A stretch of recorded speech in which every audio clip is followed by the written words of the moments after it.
हे आम्ही चॅरिटी काही केली नाही. वी ऑब्व्हियसली मेड शुअर की बाबा तिथल्या लोकांना मॅक्सिमम त्या जागेचं त्या प्रोजेक्टचं जे पोटेन्शियल आहे ते युटिलाइज करता येईल. It is coming from the horses mouth.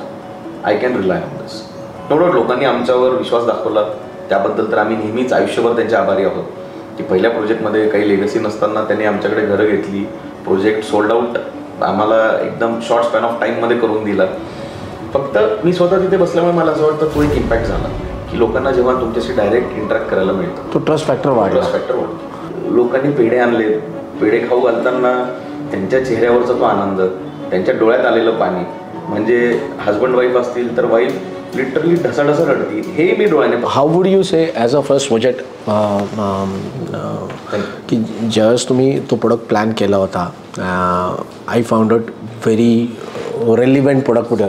So how product design, when you design the product, generally क्या होता है, प्लॉट ले लो, आर्किटेक्ट के पास जाओ, डिज़ाइन बनाओ, बिल्डिंग खड़ा करो, बेचो, reach out to creative agencies and people like us, इसको बेच के दे, looking for channel partners. I mean, very straight and blunt. Correct. This is how the industry goes right now. Correct. I saw the reverse side, the way you did a business. You took a plot, you did a consumer analysis, you said ki कसं ते analysis केलं, then you set with कि how मैं relevant product बनाऊं, and then we planned for sell it.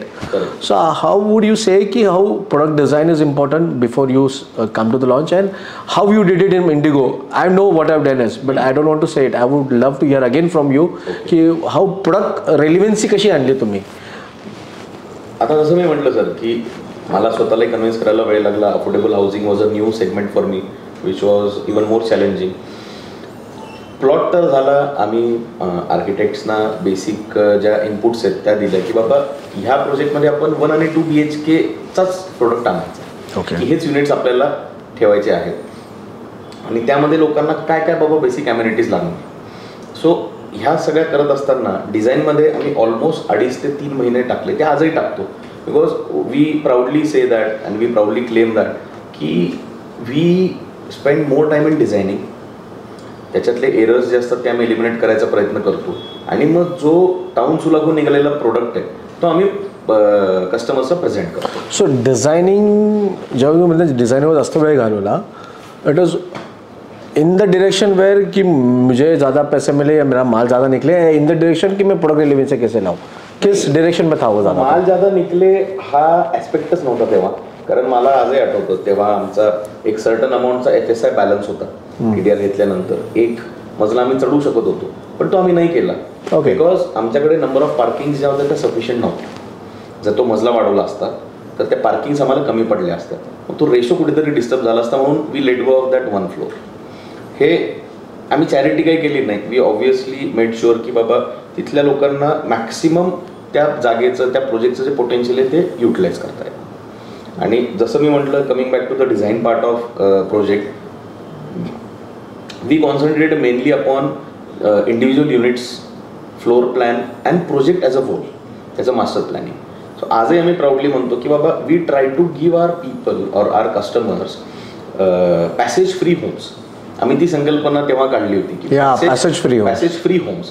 की passage free homes म्हणजे काय, ठीक आहे लोकांना आता महारेरा आल्यानंतर कार्पेटवर घर असतं, कार्पेटवर किती घ्यायचं काय घ्यायचं हे आता बऱ्यापैकी कळून चुकलं. तेव्हाही ते बऱ्यापैकी लोकांना माहिती होतं, फक्त आज त्याचं काय म्हणू आपण पेनिट्रेशन थोडंसं जास्त झालंय. तेव्हा लोकांना कार्पेटवर विकताना लोक कार्पेटवर घर घेतात, they pay you on per square foot basis. So we always made sure की बाबा for whatever per square foot our customer is paying us, त्याला त्या प्रत्येक इंचाने इंच प्रत्येक स्क्वेअर फूट जागेचा तो जेव्हा मोबदला देतो त्याचा उपभोग घेता यावा. की असं घर नाही बनवलं आम्ही कधी की एंट्रन्स झाला, एक पॅसेजने एंट्री दिली, मग लिव्हिंग रूम आली, मग डायनिंग आलं, मग बेडरूम्स आले. But at the same time आम्ही ती जी प्रायव्हसी लागते की बाहेरच्या आलेल्या माणसाला बेडरूम किंवा किचनमध्ये सुद्धा डोकावता नाही आलं पाहिजे. So we also made sure of these aspects आणि त्या अनुषंगाने आम्ही 1 आणि 2 BHKचा इंडिगो हा पहिला प्रोजेक्ट बनवला. त्याच्यामध्ये पॅसेज फ्री होम्स ही संकल्पना राबवली, ती आजही आपण तिथे राबवतोय. आजही तुम्ही कुठल्याही आमच्या प्रोजेक्टच्या कुठल्याही युनिट प्लॅनमध्ये पाहिलं, so you won't find a wasted space. So I would say he is one of very few development projects जिन्होंने पैसेज फ्री होम्स की इंट्रोडक्शन की. As you just said it कि रियल एस्टेट सेक्टर घर बांधना ये noble cause है. Two things which I really inspired me and right now also I motivated me. आपने बोला पार्किंग कि मेरे को एक फ्लोर एक्स्ट्रा था फिर भी वो पार्किंग फिट नहीं होगा. सो दैट इज कि you are seeing yourself as a noble cause and I think that is where most of the developers और कंज्यूमर्स का एक बोले डिसएग्रीमेंट बोला ये आर्गुमेंट चल रहे हैं because of parking the biggest issue. So you ensure कि there is no dispute. I deliver the best even if I need to survive because it's a noble cause. Number one. Number two, when you came to as a passage free home, the idea over here was not to have कि छोटे में बड़ा but कि every inch what he is paying he should be utilized in a better way. Correct. Respective to maintaining all the privacies of each segment of your home basically.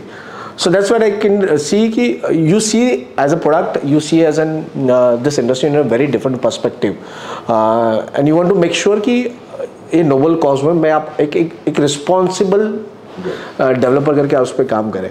Coming to the next part of this whole discussion कि अपने IndiGo किया. I knew that the price factor. So you had a market study. So he has done a great market study before launching a product, which he could not share right now. पर उन्होंने काफ़ी study KIA क्योंकि मेरे साथ में बैठे थे उस वक्त पे. और he decided कि ये चरौली में इतनी प्रोडक्ट्स है, ये चरौली में इतने कंज्यूमर्स हैं, there is one set of consumer जिनके लिए प्रोडक्ट नहीं बना है. So that was based on the ticket size and the earnings. So you how is that that was also plan कि मुझे ये ब्रैकेट में बनाना है. And how does it help you in Indigo project कि this is the product poising which I should bring under and this is the product I need to design it. So would you love to put a light on that? Yes sir. See it is a part of business benchmarking की तुमचे जे competitor असतात त्यांचं competitive analysis आपण सगळेच जण करतो. ते करायलाही पाहिजे की कोण काय ऑफर करतं आणि सगळ्यांनी सगळ्यांकडून जे चांगलं असेल ना ते घेऊन पुढे गेलं पाहिजे. मी या मताचा आहे. मी पण बऱ्याच लोकांकडून खूप काय काय शिकलोय, अजूनही शिकतोय. आय एम शुअर की पुढेही जेव्हा नवीन प्रोजेक्ट्स येतील त्यातल्या चांगल्या गोष्टी आम्ही आमच्या प्रोजेक्टमध्ये देण्याचा नक्कीच नेहमी प्रयत्न करू. सो फॉर इंडिगो आम्ही तसंच केलं की तिथे त्या मायक्रो मार्केटमध्ये जे काय प्रोडक्ट्स ऑफर केले जात होते किंवा जे काय कॉम्बिनेशन्स ऑफर केले जात होते 1, 2, 3 BHKचे त्याचा थोडासा मार्केट स्टडी केला, रिसर्च केला आणि त्याच्यावरून आमच्या लक्षात आलं की बाबा तिथे कुठेतरी थोडंसं एक पर्टिक्युलर निश आहे की जिथली ऑफरिंग थोडीशी कमी आहे की त्या पर्टिक्युलर सेगमेंटमध्ये त्या पर्टिक्युलर तिकीट साईजमध्ये पर्टिक्युलरली की ऑफरिंग ही थोडीशी आम्हाला वाटलं की इथला अंडर सप्लाय असू शकतो. सो आम्ही पहिल्या प्रोजेक्टमध्ये त्या धाटणीची घरं तिथे दिली आणि obviously being the first project there was no legacy per se of Aakar realties. आलेला प्रत्येक प्रोस्पेक्ट आम्हाला विचारायचं की अरे तुम्ही कुठे काम केलं, याच्या आधी कुठे पहले का एक्सपीरियंस क्या है, अरे यूजुअल है तो आपका क्या भाई कितना रनवे हो चुका है अब तक, क्या क्या हमने किया है. तो हम उनको तब बोलते थे कि सर ये हमारा PCMC में आकार रियल्टीज ब्रँड नेम के अंदर पहिला प्रोजेक्ट है और सॅम्पल फ्लॅट आपण बनवला होता. जे आपण देणार आहोत ते सगळं तिथे ठेवलं होतं. तिथल्या मार्केटमध्ये आपण तेव्हा फॉर एन एक्झाम्पल जॅगवारची फ्लोरेंटाईन सिरीज दिली, आपण मॉड्युलर किचन दिले बिलो प्लॅटफॉर्म, आपण ॲल्युमिनियम विंडो जी होती तिचा सेक्शन थोडासा मोठा दिला की वारं असतं, आवाज करायला नको खिडक्यांनी, दरवाजे पोस्ट फोम दिले. सो अशा काही गोष्टी होत्या की ज्या आम्ही लोकांना तिथे सांगितल्या की you are getting value, you are not only getting a home और a house for yourself, you are also getting a value in it. की तुम्ही तिथे 15 वर्ष राहिल्यानंतर सुद्धा तुम्हाला असं वाटलं पाहिजे की अरे हां की हमने कुछ ठीकठाक ही खरीदा था. नो डाऊट की तुम्ही जसं म्हणतो ना आपण मारुतीचे पैसे दिल्यानंतर तुम्हाला मर्सिडीज मिळत नसते, to be very frank. But at the same time Maruti व्यवस्थित मिळाली म्हणजे चांगली मारुती मिळाली, बस चांगली मारुती मिळाली पाहिजे. आणि we made sure of that की बाबा whoever is paying us they should get value for money, each and every penny. So when you say about आता तुम्ही जे प्रॅक्टिस आणले की small minute details are very important for it, but parallelly you said कि trust factor. Many developers 10 project 10 साल के legacy है, still they struggle to meet their milestone of sales because of the trust factors. And there are multiple reasons to distrust into this industry. मेरे pedal What is that you used to say? जो आपका तो कोई भी entry मतलब back history नहीं था, कुछ भी नहीं था, and the successful ratio was almost 3 months. You were sold out, and without an aggressive marketing, without any having an third party sales or channel partners team. I think that was something very different, which I saw very rarely into working into 14 years and for 80 developers. So तो trust factor तुम्ही कसा ओव्हरपास केला? Because again that is going to be very important for new entrants who want to come to this industry. कि because trust कि ऐसे भी नौकरी मांगने यार पहले का एक्सपीरियंस है क्या, तो सेम बिजनेस में आपने पहले क्या किया है? तो घर था इतनी बड़ी चीज है, इमोशंस अटैच है, तो आपने इसको ओवरपास कैसे किया? मुझे लगता है सर इसमें 2 चीजें थी. एक तो था हमारा प्राइस पॉइंट. ओके. कि जो मार्केट था वहाँ पे उसके कॉम्पिटिटिव एनालिसिस करने के बाद हमने हमारा प्राइस पॉइंट डिसाइड किया था और लोगों को वो लगा कि अरे yes I can buy at this price point. हमने घर सस्ते बेचे क्या? तो नहीं, हमने घर we sold at right price. और फिर जैसे मैंने कहा कि जो स्कूल थी which was right across the street, that was another advantage की मुलं प्रत्येकाची शाळेत जातातच, त्यांचा व्हॅनचा खर्च, हा खर्च, तो खर्च. तसं मी म्हटलं की लोक 1000, 2000, 3000 आमचा जो क्लास आहे बाईंग क्लास तो खूप प्राइस सेन्सिटिव्ह आहे. सो दे एनालाइज दिस कि okay will be saving like 500 rupees, 1000 rupees a month on school transportation because school is right next door. So that helped me a lot, rather Aakaar Realties as a brand a lot. आणि तिसरं सगळ्यात महत्त्वाचं मला काय वाटलं की दिस is specifically for new एंट्रंट्स. मी स्वतः जवळपास 6 महिने साइटवरच बसलो. क्या बात है. हाँ. आप कुछ 6 महीने साइट में? मैं खुद साइट पे ही बैठा था कि वो सेल्स रहो, एग्जीक्यूशन रहो. कि हमारा ऑफिस थर्मैक्स चौक में था बट वहाँ हमने प्रेजेंस रखा ही नहीं. मेरा अकाउंट्स का टीम भी साइट पे बैठता था. सो त्याच्यामुळे काय झालं, when a prospective buyer comes to a site and he gets to meet the real estate developer himself, तो वो विदाउट बैरियर के जो डिस्कशंस होते हैं कि उसको वहाँ पे कॉन्फिडेंस आ जाता है कि अच्छा मी it is coming from the horses mouth, I can rely on this. No doubt लोकांनी आमच्यावर विश्वास दाखवला, त्याबद्दल तर आम्ही नेहमीच आयुष्यभर त्यांचे आभारी आहोत. की पहिल्या प्रोजेक्टमध्ये काही लेगसी नसताना त्यांनी आमच्याकडे घरं घेतली, प्रोजेक्ट सोल्ड आउट आम्हाला एकदम शॉर्ट स्पॅन ऑफ टाईममध्ये करून दिला. फक्त मी स्वतः तिथे बसल्यामुळे मला असं वाटतं तो एक इम्पॅक्ट झाला की लोकांना जेव्हा तुमच्याशी डायरेक्ट इंटरॅक्ट करायला मिळतं तो ट्रस्ट फॅक्टर वाढला. ट्रस्ट फॅक्टर वाढतो. So I think I remember ये बैठे थे, कई कंज्यूमर्स को पता नहीं था ही इज़ अ ओनर.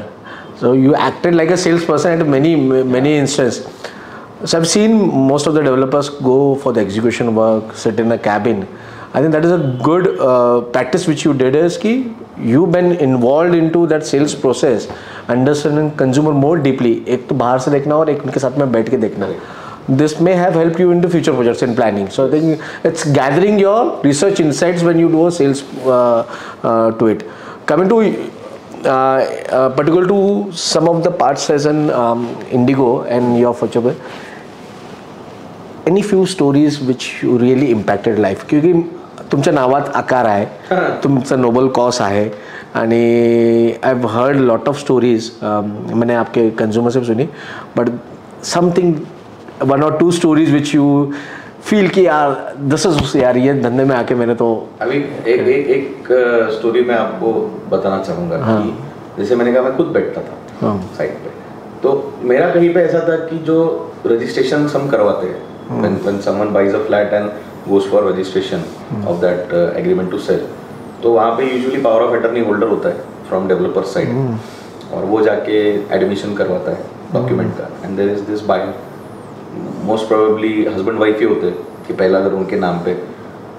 तो मैंने पहले 3 महीने मतलब for almost 50 to 70 of my initial units of Indigo मैं खुद जाता था.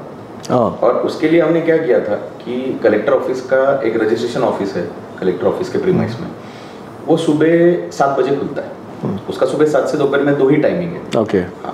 So among the 26 odd registration officers with in Pune वो एक ऑफिस था जो सुबह 7 बजे खुलता था.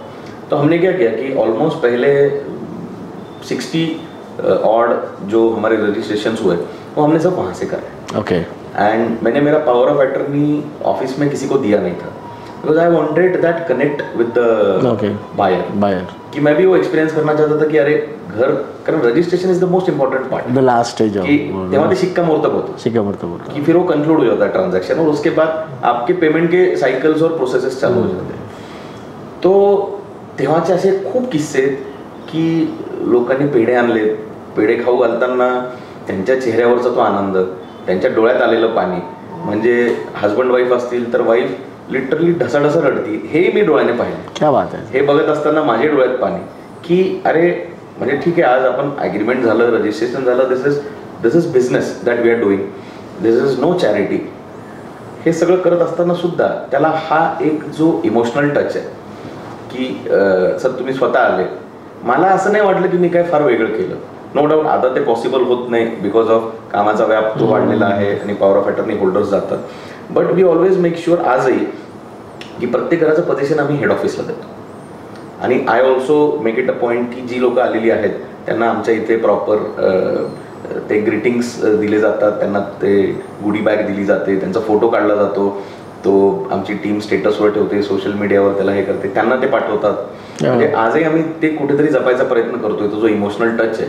पण सर त्या तेव्हाच्या ज्या स्टोरीज आहेत ना त्या शब्दात अवर्णनीय आहेत की तो लोकांचा पाहिलेला चेहरा, त्याच्यावरचे हावभाव, ते आनंद, आणि कधी कधी त्यांचे आलेले आई वडील हात जोडून उभे त्यांना म्हणतात सर तुमच्यामुळे घर झालं.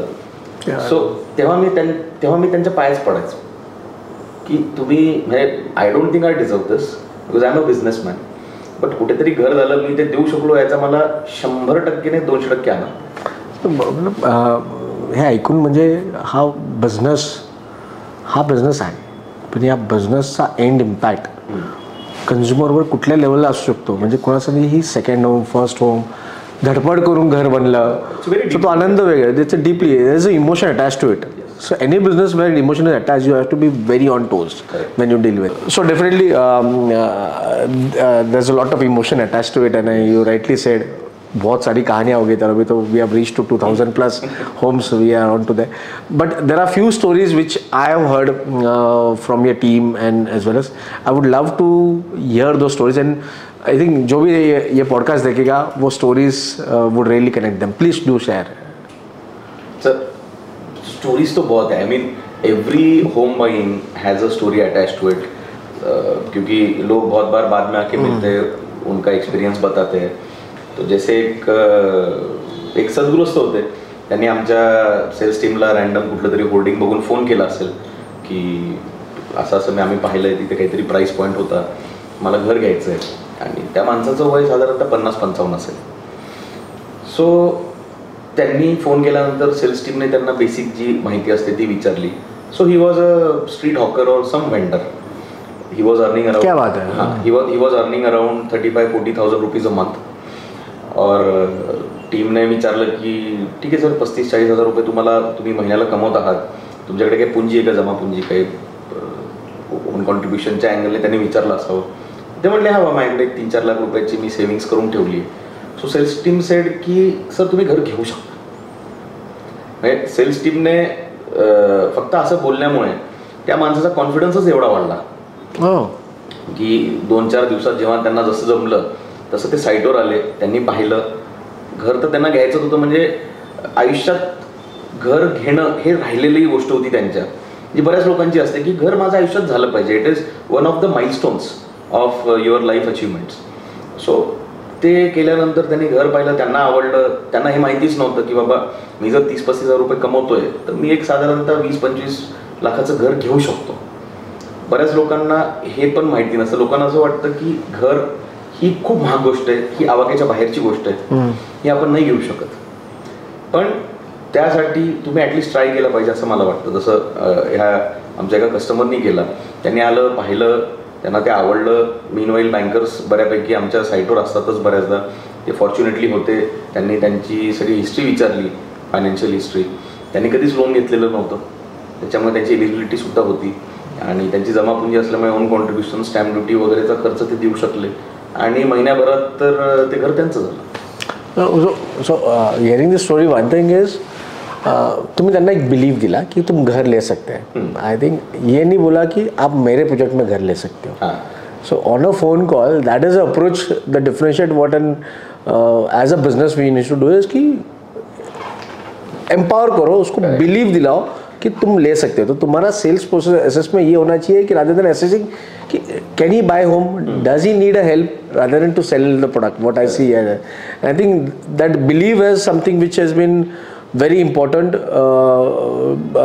into this sales process कि rather than just giving कि आपके ये parameters fit है तो आप ले सकते हैं. Because I have experience, मैंने भी I have also buyed my home, I made a multiple calls, आधे real estate friend होंगे, but वही typical आप ये है कि अरे ये मेरा potential customer नहीं है.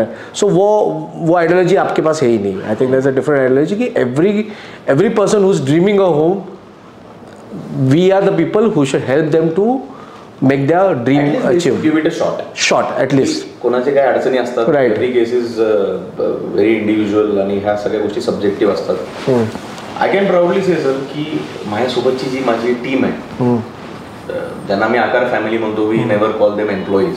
So this family is with me since day one and it is only growing since day one. तर सेल्समध्ये सुद्धा आमची टीम आहे, आमची एक्झिक्युशनची टीम घ्या, अकाउंट्स घ्या, CRM घ्या, ॲडमिन घ्या, ही सगळी लोक जवळपास आकार सुरू झाल्याच्या पहिल्या 3 महिन्यामध्ये एम्प्लॉय झालेली. पहिल्या प्रोजेक्ट पासून माझ्यासोबत असलेला आजचा माझा स्टाफ जवळपास 80-85% स्टाफ जो आहे हा डे 0 पासून माझ्यासोबत आहे. So they know what culture we bring, they know what is the DNA of Aakar realties. My sales team also knows की त्यांना जेव्हा सुरुवातीला आपण काही सेशन्स घेतले आणि सांगितलं होतं की बाबा don't jump to conclusions. If suppose someone is calling you की मी रिक्षा चालवतो, मला घर घ्यायचं, तर तो घेऊ शकतो म्हणून त्याने फोन केलाय. You don't jump to a conclusion की अरे तो तर रिक्षा चालवतो, तो काय घर घेणार. सो ते आता त्यांच्यामध्ये सुद्धा इतकं डीपली इनकल्केट आणि डीप रूटेड झालंय की they never jump to a conclusion, they always give a hope to that prospect की सर तुम्ही घेऊ शकता, तुम्ही या एकदा बघा, आम्ही तुमचे डॉक्युमेंट स्टडी करतो, तुम्ही घर बघा, तुम्हाला आवडतंय का. ॲटलिस्ट आम्ही हे तर नक्कीच सांगू की तुमची लोनची एलिजिबिलिटी आहे का, आहे तर किती आहे. त्याच्यानंतर तुम्ही आमच्याकडे घर घ्यायचं असेल तर मोर दॅन वेलकम, नाही घेतलं तरी we have educated you enough that now you know की बाबा तुम्ही घर हे घेऊ शकताय. It is as simple.